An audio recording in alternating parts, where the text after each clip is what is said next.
தமிழ்நாடு முதலமைச்சர் மு.க.ஸ்டாலின் தற்போது metro rail பணிகளை பார்வையிட்டு வருகிறார். அண்மை செய்தியாக பார்த்து வருகிறோம். சென்னையில் 2ஆம் கட்ட மெட்ரோ ரயில் திட்டப் பணிகள் தீவிரமடைந்து வரக்கூடிய நிலையில் தமிழ்நாடு முதலமைச்சர் மு.க.ஸ்டாலின் அதனை பார்வையிட்டு வருகிறார். இது பற்றிய கூடுதல் விவரங்களை தருவதற்காக செய்தியாளர் ஹரிஹரன் இணைகிறார். ஹரிஹரன், விவரங்கள்.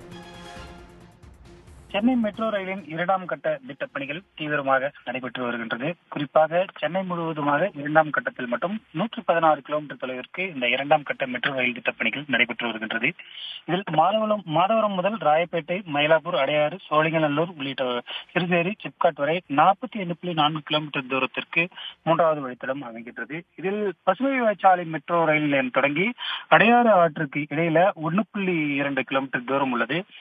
இங்க பசுமை வழிச்சாலை ரயில் நிலையத்திலிருந்து அடையாறு ஆற்றிற்கு கீழாக அந்த சுரங்கம் தோண்டும் பணி கடந்த சில மாதங்களுக்கு முன்பு வரை நடந்து முடிந்த நிலையில தற்பொழுது இந்த அடையாறு மெட்ரோ ரயில் நிலையத்தில் முதலமைச்சர் அவர்கள் ஆய்வு மேற்கொண்டு வருகின்றார்.